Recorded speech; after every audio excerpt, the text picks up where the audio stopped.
आइए दोस्तों, आज एक ऐसा सेक्टर देखे जहां पे अच्छे ग्रोथ की उम्मीद की जा सकती है, कंसिस्टेंट ग्रोथ मिल सकता है। कौन सा सेक्टर है दोस्तों?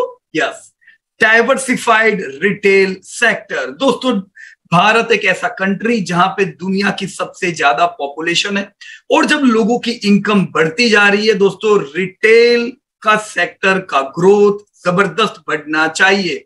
जैसा दोस्तों राइट हैंड साइड डेटा में यहां पे बताया गया है, रिटेल 2015 में करीबन 40 लाख करोड़ का था। 2020 आते आते दोस्तों 64 लाख करोड़ का रिटेल, और 2025 में हम ये 90 लाख करोड़ का होता हुआ देखेंगे।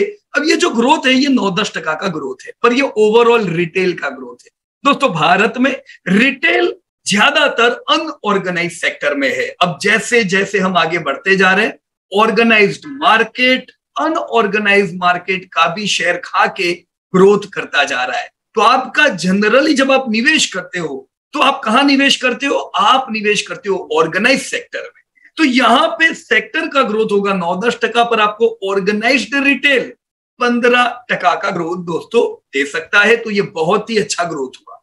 तो अब देखने को बनता है दोस्तों, यहां पे कौन सी कंपनियां हैं जिधर मैं इन्वेस्ट करूं तो मेरा पैसा बन सकता है, राइट? तो सबसे पहले यहां पे मैंने दोस्तों मार्केट कैप दिया हुआ है कि भी लिस्टेड स्पेस जो है उसमें सबसे बड़ा मार्केट कैप किसको मिल रहा है। दोस्तों, रिटेल में 11 लिस्टेड कंपनीज अभी है, और ये 11 कंपनी मिलके दोस्तों करीबन 2.65 लाख करोड़ का मार्केट कैप करती है।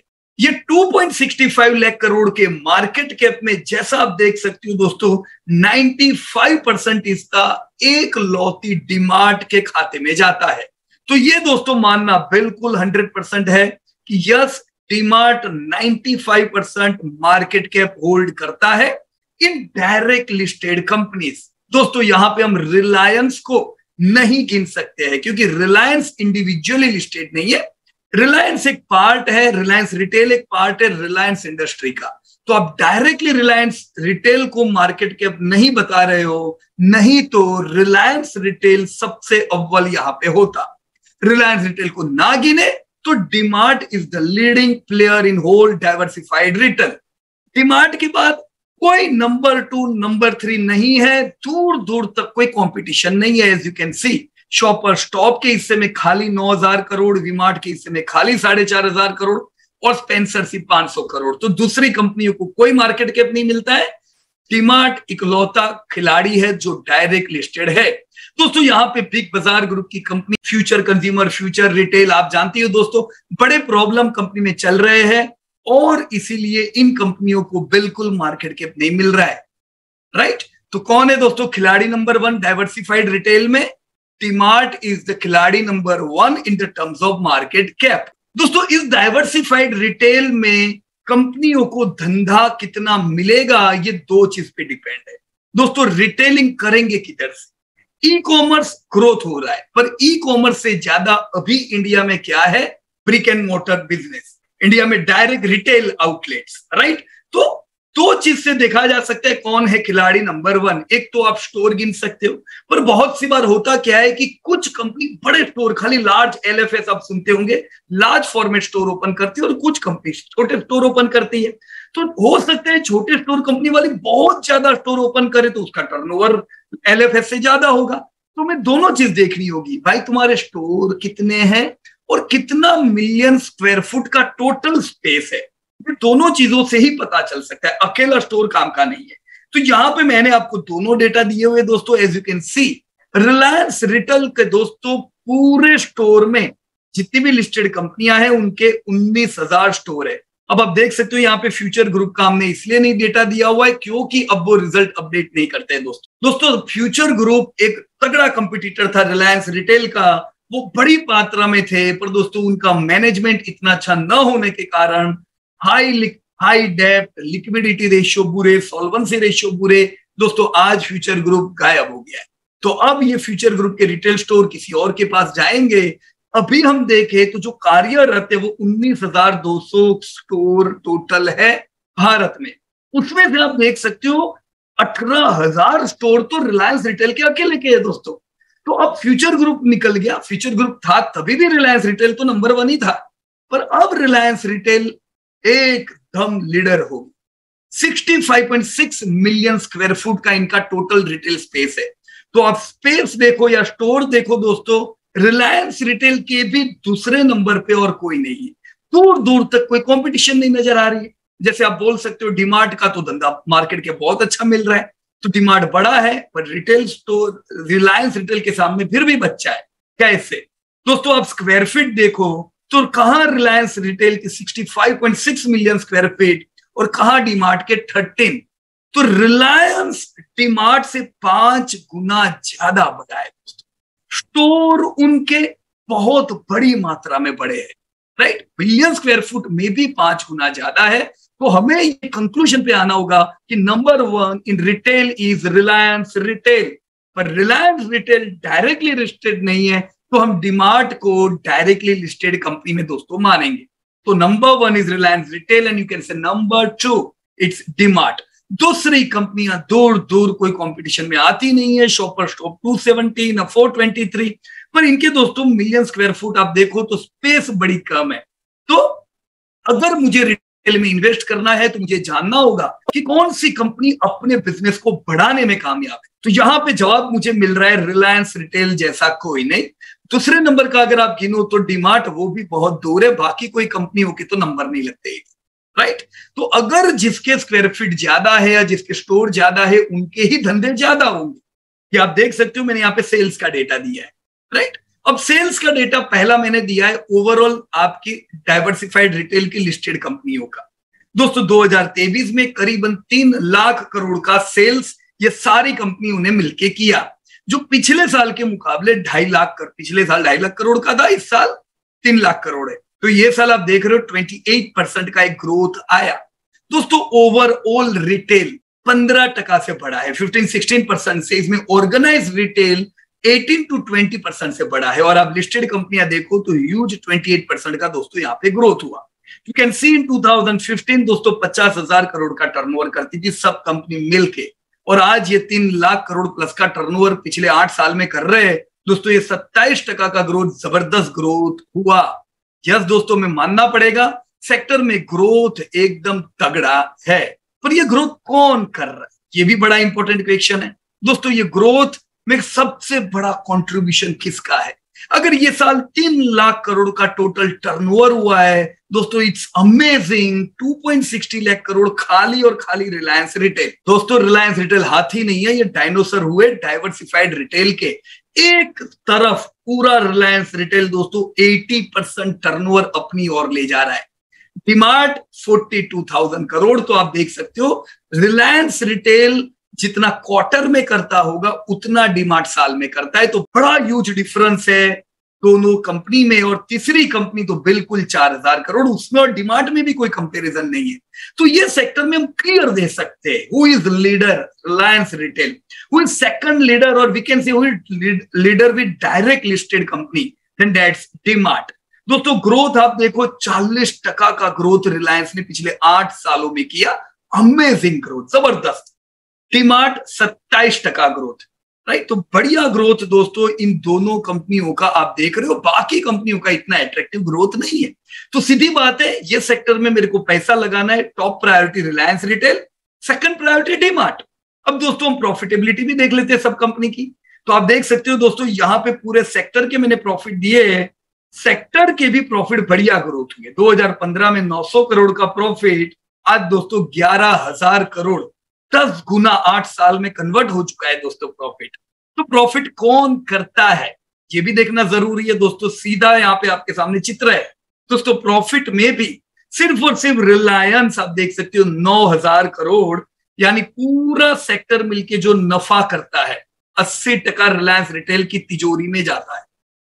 डीमार्ट के हिस्से में दूसरा 20%। तो फिर और तो कोई कंपटीशन बचे नहीं दोस्तों। 80 और 20 पूरा हो गया दोस्तों। बाकी ज्यादातर कंपनी आप देख सकते हो लॉसेस कर रही है। तो ये सेक्टर दोस्तों इमर्जिंग सेक्टर है। अभी कम कंपनियां हैं, आने वाले समय में आप यहाँ पे बढ़िया ग्रोथ देखोगे। और ज्यादातर कंपनियां चैलेंज में से जूझ रही है दोस्तों। कम मार्जिन होते हैं ऐसी कंपनियों के, क्योंकि इमर्जिंग सेक्टर है। पर यस, खिलाड़ी वो होता है जो बुरे समय में भी निकल जाए प्रॉफिट करके, और आपके सामने ये दोनों कंपनी खिलाड़ी है दोस्त, right. This both companies are good, we can invest in any of this companies. लेकिन अभी हमने लिक्विडिटी के कोई पैरामीटर नहीं देखे, तो हम लिक्विडिटी, सॉल्वेंसी और ऑपरेशनल एफिशिएंसी ये सारी चीजें देखेंगे। सबसे पहले लिक्विडिटी रेशियो दोस्तों, मार्जिन कैसे है। 2010 2015 1-2% के मार्जिन थे। 2022 खास देखना नहीं चाहिए क्योंकि कोविड से अफेक्टेड था, 1% के मार्जिन थे। पर हाँ, पिछले साल दोस्तों 3.5% के मार्जिन, तो आप देख रहे हो धीमे धीमे मार्जिन एक्सपांड हो रहे हैं। पॉजिटिव थिंग, ऐसा ही होता है दोस्तों इमर्जिंग सेक्टर में, ग्रोथ जबरदस्त होता है। जैसे जैसे कंपनियां बड़ी बनती है मार्जिन में एक्सपांशन नजर आता है।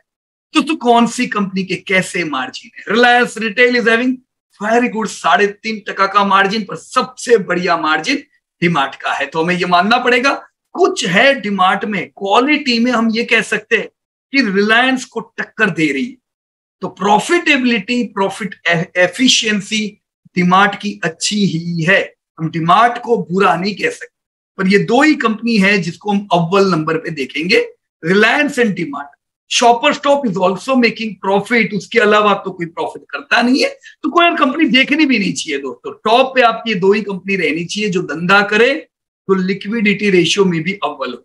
आप करंट रेशियो देखिए। अब दोस्तों मैं बैलेंस शीट से कुछ डेटा बताने वाला हूं आपको, तो यहां पे रिलायंस रिटेल लिस्टेड नहीं है, तो उसके अकेले के डेटा नहीं मिल पाएंगे।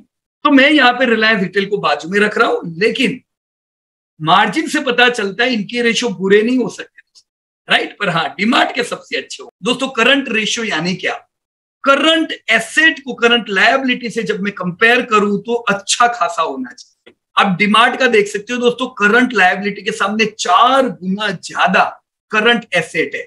ऐसी कंपनियों में लिक्विडिटी क्राइसिस आना मुश्किल है दोस्तों, ये स्ट्रॉन्ग कंपनी हुई। तो करंट रेशियो में डीमार्ट का कोई कंपटीटर नहीं। बाकी सब कंपनियां देखो दोस्तों, अच्छे रेशियो नहीं है ये। अब देख सकते हो दोस्तों, ज्यादातर कंपनियां जैसे वीमार्ट को छोड़ के दूसरी कंपनियों के तो 1 से भी कम है दोस्तों। इसका क्या मतलब हुआ, इसका मतलब करंट रेशियो करंट लायबिलिटी से छोटी है, तो ये तो आपके क्राइसिस को आमंत्रण देती है दोस्तों, राइट। ये लिक्विडिटी रेशियो अच्छा नहीं हुआ। ट्रेड पेबल दोस्तों, वैसे देखा जाए तो सुपरमार्केट में या स्टोर के धंधे में ट्रेड रेसिबल होता नहीं। आपने आईटी देखा था, आईटी में ट्रेड रेसिबल बड़े होते क्योंकि उनके लॉन्ग कॉन्ट्रैक्ट होते। ऐसा कितनी बार हुआ कि आप दोस्तों रिलायंस रिटेल से निकले और उधार करके निकले, राइट। नहीं होता है, तो वहां पे तो हम बिल पे करके देते हैं। तो ये कैश एंड कैरी का धंधा है। तो यहाँ पे आप देख रहे हो सारी कंपनियों के ट्रेड रिसीवेबल अच्छे ही है, किसी की उधारी नहीं है। पर इधर भी फ्यूचर रिटेल और एफएल की थोड़ी उधारी बाकी है। अब प्रॉब्लम में फंसे है ये, तो उधारी भी ऐसी रहेगी, राइट। तो लिक्विडिटी रेशियो जितने हमने देखे दोस्तों, मैं कह सकता हूं रिलायंस रिटेल एंड डीमार्ट को हम एक ऊपर का स्थान देंगे। खास डीमार्ट के रिलायंस रिटेल से भी लिक्विडिटी रेशियो अच्छे है, बराबर। Now we are coming to solvency ratio. Solvency ratio भी आप देखो दोस्तों, सॉल्वेंसी में पहला आता है डेब्ट टू इक्विटी। कितनी डेब्ट टोटल इक्विटी के मुकाबले है। तो दोस्तों डीमार्ट तो बिल्कुल डेब्ट फ्री कंपनी है, तो सबसे बढ़िया कौन यहाँ पे, डीमार्ट। सबसे बुरा कौन, फ्यूचर रिटेल। अरे जितनी इक्विटी है उससे 10 गुना ज्यादा डेब्ट है, तो बुरा हाल है। अब ये भी नेगेटिव क्यों है, ये नेगेटिव इसलिए दोस्तों, नेगेटिव भी बुरी चीज है, ऐसा नहीं कि कम हो वो सब अच्छा। लॉजिक समझो, फॉर्मूला क्या है, डेब्ट डिवाइड बाय इक्विटी। तो जब इक्विटी तुम्हारी नेगेटिव होगी तो ये फिगर भी नेगेटिव आएगी, तो ये तो और बुरी बात है। तो दोस्तों मैं देख पा रहा हूं fencer, F consumers, F retail, FL ये सब डेंजरस मोड में है। DMart is best. Tap ratio दोस्तों अगर हम लोग देखें, टोटल लायबिलिटी टोटल इक्विटी के मुकाबले, अगेन दोस्तों डीमार्ट ही एक ऐसी कंपनी है जिसकी लायबिलिटी एसेट के मुकाबले खाली 0.1 है, मोस्ट प्रेफरेंस। बाकी सब कंपनियां दोस्तों डेंजर है। तो सही, ज्यादातर कंपनियों में जितनी एसेट उतनी लायबिलिटी नजर आ रही है, नॉट गुड। टैपिंग कैपेसिटी देखो, अब रिटेल के जो स्टोर होते हैं ज्यादातर दोस्तों इनके लीज एग्रीमेंट भी होते हैं, तो ये लंबे लॉन्ग लीज पे होती। तो आईसीआर यानी डेब्ट एंड लीज पेइंग कैपेसिटी में भी अव्वल कौन है दोस्तों, डीमार्ट। और बाकी कोई इसके करीब नहीं है, बुरे हाल है, राइट। तो ये जितने भी हमने सॉल्वेंसी रेशियो देखे दोस्तों, सॉल्वेंसी रेशियो तो सबके भयानक है, डरावने है। एक ही कंपनी बाहर उभर के आ रही है, डीमार्ट, जिनके सॉल्वेंसी रेशियो फेवरेबल है। राइट। तो लिक्विडिटी और सॉल्वेंसी दोनों के हिसाब से भी उभर के कौन आ रहा है? DMart, right. Now we are moving toward cash flow ratio. तो पहला है आपके सामने ऑपरेटिंग कैश फ्लो रेशियो। दोस्तों ऑपरेटिंग कैश फ्लो रेशियो में कैश फ्लो फ्रॉम ऑपरेशन देखा जाता है और उसको डिवाइड किया जाता है करंट लायबिलिटी से, क्योंकि वो ऑपरेशन में यूज होने वाली, राइट। तो इस डेटा के आधार पे मैं डीमार्ट देख रहा हूं दोस्तों, cash flow from operation current liability के मुकाबले 2 गुनी है, सो मोस्ट फेवरेबल। बाकी सब जगह तो डेंजर नजर आ रहा है। Similar way cash flow to डेप्ट, अब डीमार्ट तो डेप्ट फ्री है तो ये तो यहां पे कुछ आएगा ही नहीं, पर बाकी अगर आप FLFL, F retail, F consumer, Spencer ये सब देखो तो डेंजरस है दोस्तों। यहां पे अगर किसी का कुछ थोड़ा अच्छा दिख रहा है तो वो शॉपर स्टॉप एंड वी-मार्ट कुछ कह सकते हैं, राइट। पर बेस्ट कौन है? डीमार्ट। डेप्ट नहीं तो ये तो रेशियो आना ही नहीं है। So now we are moving to free cash flow. दोस्तों फ्री कैश फ्लो थोड़ा ट्विस्ट वाला होता है, क्योंकि एक तरफ अगर आपकी कंपनी कोई नया एक्सपेंशन करेगी ही नहीं तो फ्री कैश फ्लो तो आपका बहुत अच्छा दिखेगा। अब जैसे डीमार्ट का केस ले लो, ऑपरेटिंग कैश फ्लो अगर इनका मान लो X है और इन्होंने एक्सपेंशन किया है तो उससे डिवाइड हो जाएगा, तो आपको 0.3 दिख रहा है। अब कुछ कंपनियां जैसे FLFL का 2.4, अब ये कुछ एक्सपेंशन करेंगे नहीं क्योंकि फंसे हुए, तो इनका तो रेशियो बहुत अच्छा दिखेगा। तो ऐसे आप नहीं देख सकते हो। फ्री कैश फ्लो में दोनों चीजों को कंसिडर करनी चाहिए और ज्यादातर ये रेशियो कब होना चाहिए? मैच्योरिटी लेवल पे। अगर इमर्जिंग समय पे ये सब कंपनियां मैच्योरिटी जैसा बिहेवियर रखेगी कि भी हम तो पैसा लगाएंगे ही नहीं, तो ग्रोथ ही नहीं होगा, राइट। तो आप डीमार्ट को नेगेटिव नहीं ले सकती 0.3 होने के बावजूद, because they are investing heavily in expansion, right. Now we are going to profitability ratio. Profitability ratio में रिटर्न ऑन इक्विटी दोस्तों डीमार्ट की 15%। अब शॉपर स्टॉप की रिटर्न ऑन इक्विटी फेवरेबल इसलिए क्योंकि उनकी इक्विटी बहुत कम है। अगेन खाली फॉर्मूला नहीं देखने की, लॉजिक समझने का। रिटर्न यानी net profit divide by total equity. अब इक्विटी इतनी कम तो रेशियो अच्छा। Same thing with Spencer and F consumer. दोस्तों स्पेंसर का प्रॉफिट भी नेगेटिव है, इक्विटी भी नेगेटिव। एफ कंज्यूमर का सेम चीज, तो होगा क्या? बहुत बड़ी फिगर दिखेगी, पर ये बड़ी फिगर देख के अट्रैक्ट नहीं होने का, राइट। इक्विटी कम हो वो भी अच्छी बात नहीं है दोस्तों, प्रॉफिट अच्छे होने चाहिए, बराबर है। Now this is return on asset. Return on asset एक ऐसी चीज है जिसमें टोटल एसेट देखी जाती है। तो यहां पे वो गेम नहीं हो सकती है कि भी मेरी तो इक्विटी नहीं है तो मेरा तो बहुत अच्छा होगा, राइट। सो आपको यहां पे क्लियर दिख रहा है डीमार्ट की 13% की रिटर्न ऑन टोटल एसेट है। बाकी कोई दोस्तों फेवरेबल नहीं है इतना अच्छा। हमने जितने भी डेटा देखे, चलो बताओ क्या क्या डेटा देखे दोस्तों। सबसे पहले लीडरशिप देखी, तो लीडरशिप में तो एक खिलाड़ी नंबर 1 रिलायंस बैठा हुआ है, कोई दूर दूर तक नहीं है, राइट। लिक्विडिटी देखी, अगेन रिलायंस और डीमार्ट, राइट। पर लिक्विडिटी के सारे पैरामीटर आपके रिलायंस के नीचे, तो डीमार्ट यहां पे काफी अच्छा उभर के आता है।